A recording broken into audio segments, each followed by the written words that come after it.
Dedicated to Eastern and Southern Kentucky, this is WYMT Mountain News at 11. Good evening, I'm Justin Case. There's some closure in a controversial story. 2 Wayne County daycare workers charged with abuse are cleared of those charges. We've been following this case against Diana Willett Myers and Tasha Cox since April. One mother claims one of the workers taunted her daughter and then the other recorded it and posted it online. This happened at Wendy's Wonderland in Monticello. Tonight, we are finally hearing from one of the workers, Diana Myers. She tells WYMT's Phil Pendleton she did nothing wrong. Diana Myers says it's been a very difficult 2 months. After all this happened, I had a lot of days where I would just cry because all this happened and I knew I didn't do anything wrong. Myers is the woman in this video shaking a doll at a child. Police said that toddler was being taunted and they charged her with criminal abuse. The woman who posted the video on Facebook, Tasha Cox, was also charged. I'm excited. The daycare operator, Wendy Adams, says Myers was using a common method to calm down an upset child. Redirection is when a child is doing an unwanted behavior, you do something to catch their attention to make them stop the unwanted behavior. Adams says it all started when the toddler wanted a second cupcake and was told she couldn't have one. And that's when she started throwing her fit and she pretty much slid out of the chair and sat on the floor. And I went and got a doll to try to calm her down, and it didn't work. Another worker videotaped it because Adams says they wanted to make fun of Myers singing. That was all it was. It was just a worker making fun of another worker. You know, it was all in good. Yes, it was all in good fun. They was just having fun. But Myers and Tasha Cox were arrested on criminal abuse-related charges. A grand jury returned a no true bill, meaning the charges were dismissed. All I did was try to redirect the child to try to calm her down. She always played with that doll, so that's what I got because I knew she liked it. Tasha Cox was not available for this interview, but Adams wants to stress that all charges with her have been dropped as well. In Wayne County, Phil Pendleton, WYMT Mountain News. Both women and the daycare operator are named in a civil suit filed by the toddler's mother. It has not yet been resolved. Highway 15 in the Cragen community of Breathitt County is back open tonight. A tanker truck carrying nearly 8,000 gallons of gasoline and diesel flipped over around 3:13 Tuesday morning. Officials say the driver was taken to UK Medical Center and is in critical condition. We do not know his name. In the meantime, the gas and diesel spilled into a nearby river, sparking fears it may get into drinking water, but officials say it's okay. Our water is safe to drink. I've spoken with the folks over at the water plant, and no fuel has made it into the treatment plant. Now, we are shut down at the plant just as a precautionary measure, and as soon as the fuel has passed all of our intakes, then we will fire the plant back up. Highway 15 is back open, and you can now drive on it. The fall of the coal industry continues to burden thousands in eastern Kentucky. That's according to the most recent report from the Appalachian Regional Commission. The report released today shows that between 2016 and 2017, income dropped by more than $1,000 per person in Bell and Whitley counties. The annual report surveys 420 counties across Appalachia. Of the 80 counties defined as economically distressed, around half are right here in eastern Kentucky. You can head on over to WYMT.com to see where your county lands in this interactive map. Just search for this story. A community staple near the Shelby Gap area of Pike County burned down overnight. JR's Pizza had been around for nearly 17 years. The building itself was a community store for decades before JR's. It was one of the main places people in the community would go to eat. The owner, Belinda Taggett, talked with us about the loss. It's my livelihood. You know, I don't know where I'm going from here, but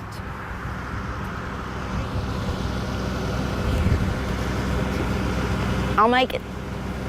The cause of the fire is still unknown. Crews had to come back throughout the day due to the building catching back on fire.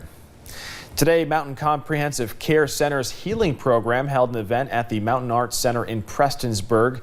Nearly 47% of Kentucky women will experience sexual assault in their lifetime. Gretchen Hunt with the Attorney General's office says it is important to shed light on these topics, especially here in the mountains. So this is a tremendous opportunity to raise awareness and to refocus the attention of all Kentuckians on all the progress we've made and what still needs to be done. Along with guest speakers, a documentary highlighting the large number of untested rape kits. A Pike County native and EKU football player is taking his first steps on the long road to recovery. He was shot early Sunday morning in Lexington. Police say Cameron Catron was hit by gunfire outside Two Keys Tavern. Cameron is from Pike County and played high school football at Belfry before going on to play at EKU. According to a post on social media, Cameron's mother says he is now out of the ICU and able to walk a short distance. Police are still looking for the suspected gunman.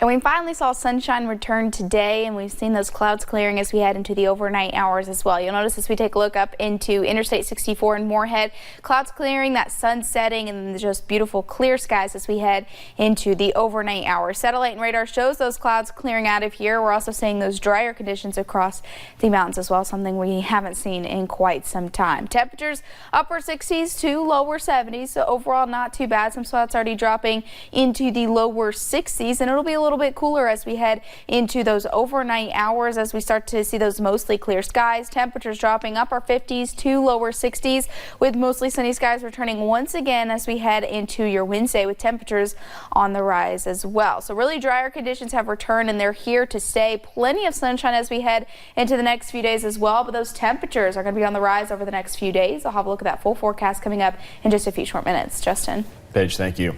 Camp McKee in Jeffersonville, Kentucky has been known for decades as a camp for Boy Scouts, but this year things are different. 16-year-old Emily Reed is just one of 2 all-girl troops making this camp their home for a week. It's part of the Boy Scouts' new Scouts BSA program, a program allowing all-girl troops to have the same opportunities as the boys, even the opportunity to earn the rank of Eagle Scout. Me and also these other ladies get a chance to lead themselves in a way that we haven't really gotten a chance to do before. They're wearing their complete uniform, they're wearing it proud, they're carrying their patrol flags. It's a lot like Scout Camp when I was in Scout Camp, and that really was a long time ago. The Bluegrass Council says more all-girl troops are forming across central Kentucky just 4 months after the Boy Scouts of America made that ruling. All-girl troops are now in 4 central Kentucky cities. Stop number 3 of the Big Blue Caravan landed in Prestonsburg this evening. So far, coaches, players, and other members of UK athletics have been traveling across eastern Kentucky, meeting with fans. Their stop at the Mountain Arts Center this evening focused on giving back and saying thank you to first responders in our area. I stopped by the event and talked with UK's athletic director as well as others at the event.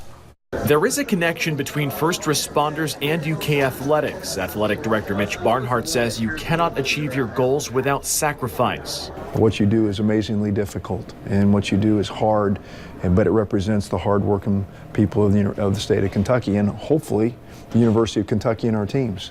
Tonight is focused on giving thanks to the men and women who keep us safe. For them, it's just a great time talking sports with members of their favorite team. Oh, it was awesome, getting to meet the athletic director, something like so awesome, talking to them about football. And another thing is talking to guys about what stuff like we have in common. Barnhart says he appreciates that his staff gets to spend time with first responders. He says it's a humbling moment that can inspire great things. If you do that initially first, then you'll learn how to win. If you put winning and those other things and the end result first, and you don't sacrifice to get there, then the chances of you getting the results you want won't happen. And some of these firefighters helped in the search for Magoffin County toddler Kenneth Howard, a story Barnhart followed. To sacrificially give of your time and pour into that kind of a search and rescue and have it have a result like it did is really cool, and it should be celebrated because hopefully what it does is draws more people to want to do the same thing. In the end, these are connections that will last a lifetime, not just for fans, but everyone here. Oh, it's awesome. I loved every minute of it down here.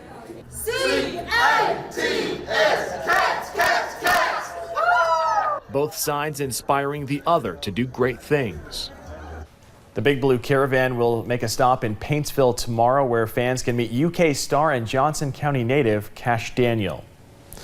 Barbourville city officials say a lease agreement is stopping plans from moving forward with their water park. Officials say the park and water park area in Barbourville have been leased for more than 25 years from Union College to the city.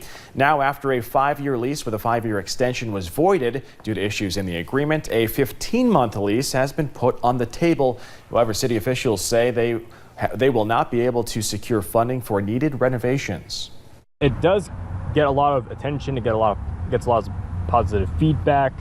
It would be nice, because I hate to see all this go to waste, because it's been around for a while. It's been around longer than I have. Union College President Marcia Hawkins says she hopes the new 15-month agreement will help the city keep the water park open. LKLP has always provided free transportation to the people of Kentucky, but now they are partnering with the city of Hazard to help improve it. Starting in July, a regular bus route will be open to the people of Hazard. Right now, if you are wanting a ride somewhere, you have to make sure you call 3 days in advance to schedule your ride. Officials say they hope people will utilize public transportation more often. LKLP and the city of Hazard will be identifying where the route is going to go within the city and where those stops will be so people can get on. What we know right now is that it's going to be a 3-month pilot project, and it's going to be free to people that live in the city of Hazard. The pilot period for the routes will begin July 8th. Hyundai is giving Kentucky Children's Hospital $100,000. The money will help the Dance Blue Clinic. It fights pediatric cancer. Each year, UK students dance to raise money for the kids. Now, this gift will help the clinic do even more. We're providing them social work support, dietary support, pharmacy support, you know, anything you can imagine that these patients can use that we can possibly offer. The donation came from Hyundai Hope on Wheels. Church groups in Pike County are spending the week giving back to the community. The 5th annual Love Loud event kicked off yesterday as churches affiliated with Pike Association of Southern Baptists broke into groups to complete a long list of service projects.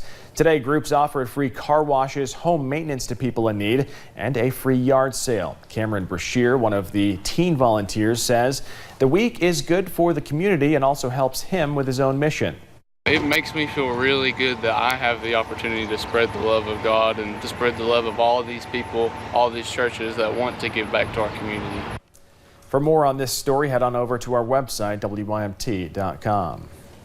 Country music star Chris Stapleton is giving back to his home state. He and his wife sent a $10,000 check to Lexington Habitat for Humanity. It's a big donation and one the organization is thankful for. Kristen Kennedy talked to leaders there about how they'll be able to use this to help the community. This donation was a complete surprise to staff at Habitat for Humanity. Imagine checking the mail and realizing you got a $10,000 check. We were surprised and ecstatic to have $10,000 come unsolicited, unrestricted. Sit down there. Lexington Habitat CEO Rachel Childress says there are a handful of ways they can spend Chris Stapleton's generous donation. 10 grand can put a new roof on a home. It can pay for the windows on a new build. It can even help a senior stay in their home. With our home repair program, $10,000 could help a senior citizen age in place by replacing old HVAC, replacing a roof, and rehabbing a bathroom. So lots of folks have difficulty as they get older getting in and out of a bathtub and using a low toilet. So we do a lot of those where we take off the tub and put in a walk-in shower in a higher toilet. So those kinds of things. Another thing this gift could do, fully fund Habitat's education program. We do a lot of education with our homebuyer families. So $10,000 would cover the costs of our entire 18-week homebuyer program. Lexington's Habitat for Humanity organization has some time to decide where exactly the donation will go. They're not wasting any time, though, thanking the singer and his wife for the check. Just gratitude, just deep, deep gratitude. $10,000 makes a huge difference in our ministry here in Lexington, so we're just very grateful to have it. Now, staff don't know why Chris Stapleton picked Habitat for Humanity here in Lexington, but they are reaching out to him, trying to find that out and hoping to forge a future relationship with the singer. In Lexington, Kristen Kennedy, WKYT. Stapleton and his wife made the donation through their charitable fund, Outlaw State of Kind. It's named after one of his hits, Outlaw State of Mind.